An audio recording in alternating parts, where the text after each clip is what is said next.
Minal aidin wal faizin, mohon maaf Bu, Pak, kalau selama kita bergaul saya punya salah, mohon dimaafkan. Ini event yang tepat buat kita saling silaturahmi. Baik, singkat saja, bulan puasa sudah lewat. Siapa yang omsetnya turun bulan puasa? Coba. Siapa yang turun? Coba angkat tangan. Siapa yang turun? Coba angkat tangan.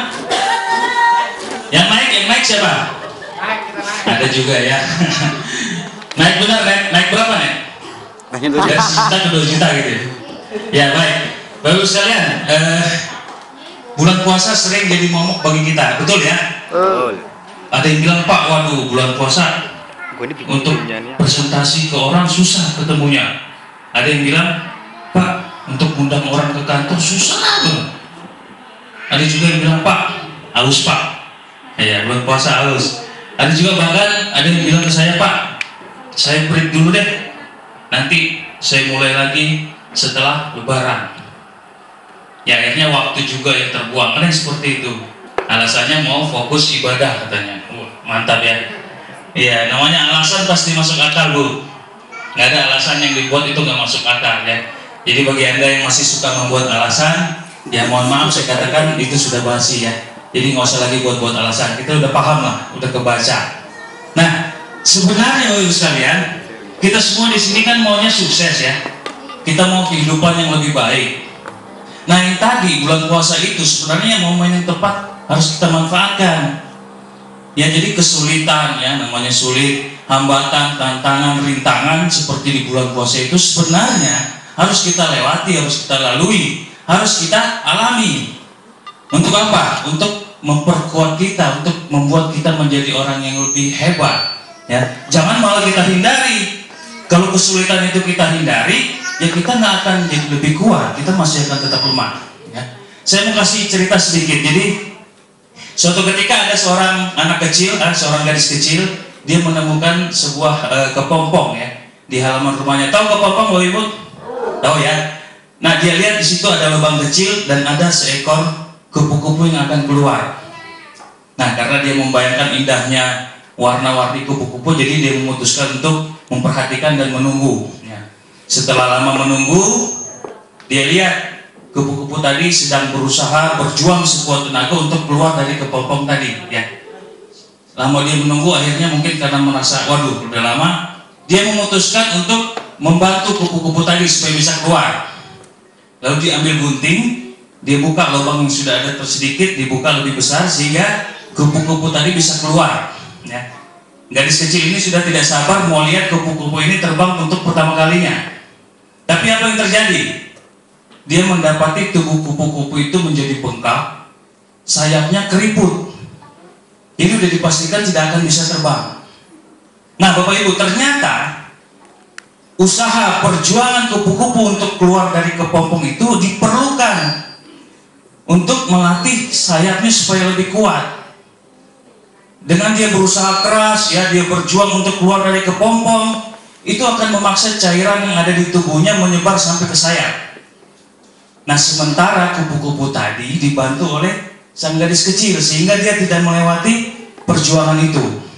Maka jadilah dia lemah, sayapnya keriput dan tidak bisa terbang. Nah, sama juga seperti kita Bapak sekalian. Kesukaran, kesulitan itu yang akan menempa kita menjadi lebih kuat. Nah, jadi jangan kita coba hindari. Nah, pelajaran seperti ini harus kita ambil bahwa sebenarnya kalau misalnya ada di sini upline ya yang selalu nempelin downline-nya, wah mau dibantu terus di downline misalnya. Hati-hati, bisa jadi downline Anda itu akan lemah dan tidak akan bisa apa-apa. Ya, ada yang sering bantu downline pasti ya, para upline ya. Nah, hati-hati. Sebaliknya, para downline juga kalau misalnya suatu saat upline-nya nggak bisa bantu, jangan tiba-tiba marah. Dalam hati ngomong, waduh, ini upline kurang ajar ini. Mau enaknya aja nih upline. Ada nggak yang begitu Bu? Ada nggak yang begitu? Waduh, upline ini mau bonusnya aja ini, mau bonus dari saya aja nih, nggak mau bantu. Ada nggak seperti itu? Banyak. Nggak ada di sini ya, sana yang jauh.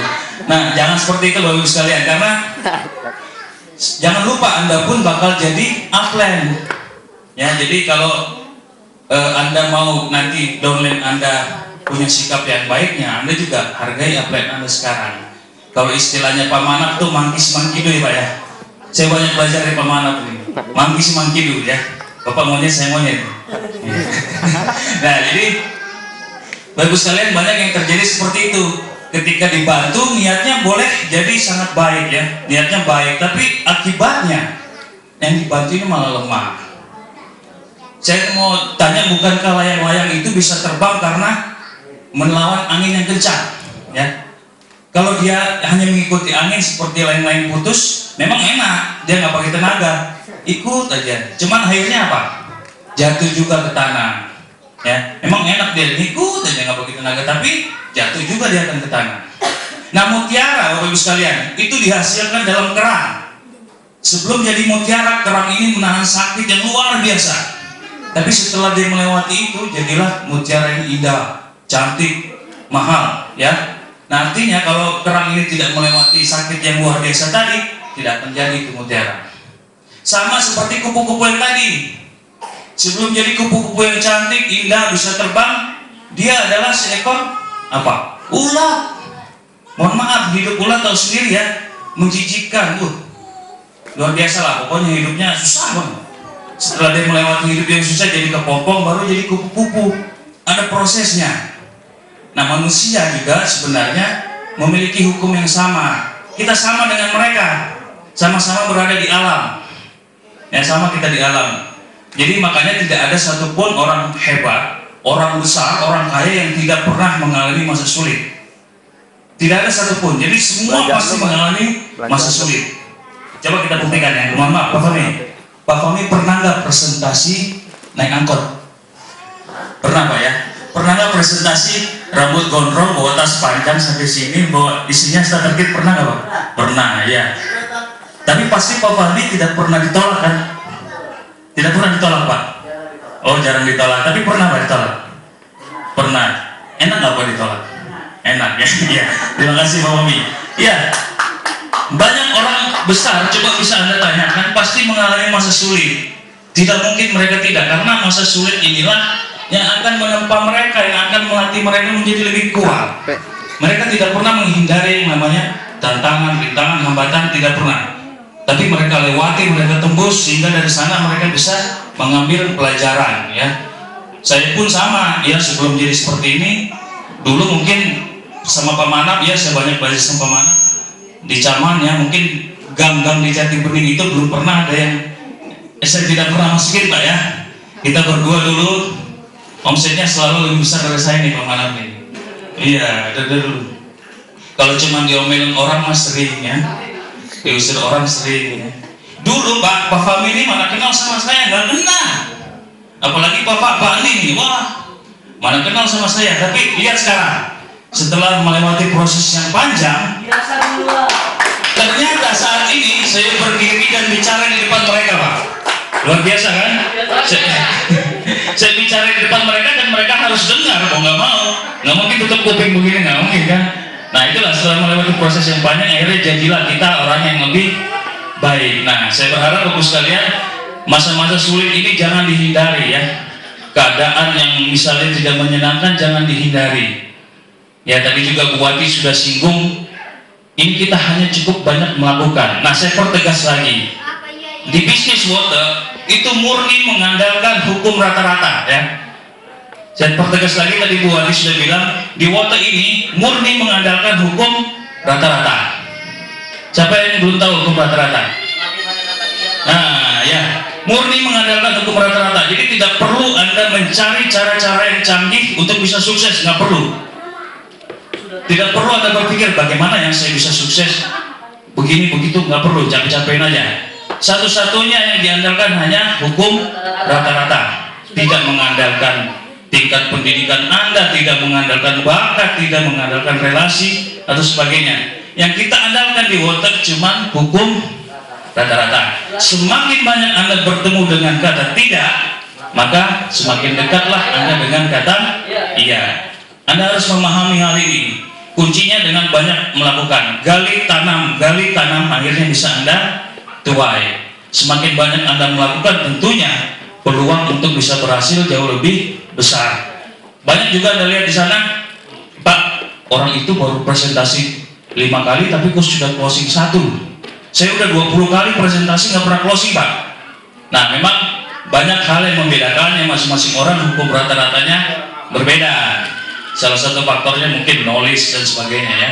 Knowledge produk tadi sudah latihan, kesehatannya ini Anda pertajam lagi, Anda perluas lagi wawasan Anda sehingga bisa mendukung hukum rata-rata ya. Kita berharap ya mungkin sekitar Anda presentasi 5 orang bisa closing 1 itu sudah bagus ya. Mungkin kalau dulu bisa 10 baru closing 1, sekarang 5 lah, 5 closing 1. Bahkan ada yang presentasi 2 sudah closing 1. Nah ada memang, tapi itu sudah melalui melalui ujian, melalui kesulitan sehingga dia terbentuk menjadi orang yang hebat ya. Tidak mungkin tiba-tiba jadi langsung jago, nggak mungkin ya. Bapak Ibu sekalian, kalau melihat perbedaan itu mungkin jangan berpikir wah mungkin nasibnya baik Pak, nasib orang itu baru 5 kali presentasi udah closing, mungkin nasibnya baik ya. Saya pertegas Bapak Ibu sekalian, hidup itu ibarat buku ya, ibarat buku. Sebenarnya Tuhan sudah memberikan pulpennya kepada kita ya. Buku ini itu kita sudah disediakan pulpennya, itu yang kita kenal dengan nama takdir ya. Pulpennya diberikan oleh Tuhan, itulah yang kita kenal dengan takdir. Tapi jangan lupa, yang pegang pulpennya, yang menulis itu kita Pak. Anda yang menulis sendiri di buku itu, Anda penulisnya, itulah yang dikatakan dengan nasib. Nah jadi jangan bilang nasib orang itu baik, karena kenapa? Nasib baik tidak pernah salah pilih. Dia pilih orang yang benar-benar proaktif menjemput ya. Jadi nasib Anda mau seperti apa sebenarnya Anda sendiri yang menentukan. 2-3 tahun Anda seperti apa ya Anda tentukan sendiri ya. Tidak ada hubungannya dengan nasib baik. Nah Bapak Ibu sekalian, ke depan mungkin ini bisa jadi pelajaran. Kalau bertemu misalnya dengan hal-hal yang sulit, jangan dihindari, jangan langsung putar balik ya. Hajar aja pokoknya. Dari situ Anda bisa mengambil banyak pelajaran. Anda bisa melatih diri Anda menjadi lebih kuat. Sama seperti kupu-kupu tadi. Dengan dia kuat tenaga keluar dari kepompong, begitu keluar akhirnya sayapnya kuat. Tapi kalau dia tidak melewati itu, dia jadi lemah. Hidup tanpa mengalami masa-masa yang sulit hanya akan melumpuhkan Anda, hanya akan melemahkan Anda. Nah jadi Bapak sekalian, saya harap ke depan apapun tantangan, rintangan, hambatannya udah lalui aja, karena memang itulah prosesnya. Jangan Anda hindari ya. Sebaliknya kalau Anda hindari, jangan lupa Anda tidak akan pernah kemana-mana, Anda tidak akan pernah yang namanya berubah. Nah mungkin itu aja Pak yang saya dapat saya sampaikan. Mungkin di dalam waktu kita bisa bertemu sekali lagi, mohon maaf lahir dan batin. Maju terus, kita ngotot untuk masa depan kita, tidak ada masalah, bukan untuk siapa-siapa tapi untuk diri kita sendiri. Maju terus Bapak Ibu sekalian, dahsyat.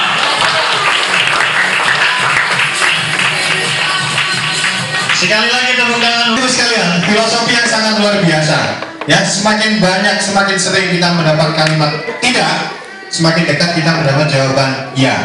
Ya, semakin sering kita menggali, menanam, dan menuai, hari ini beliau buktikan sedang menikmati apa yang beliau tanam beberapa tahun yang lalu.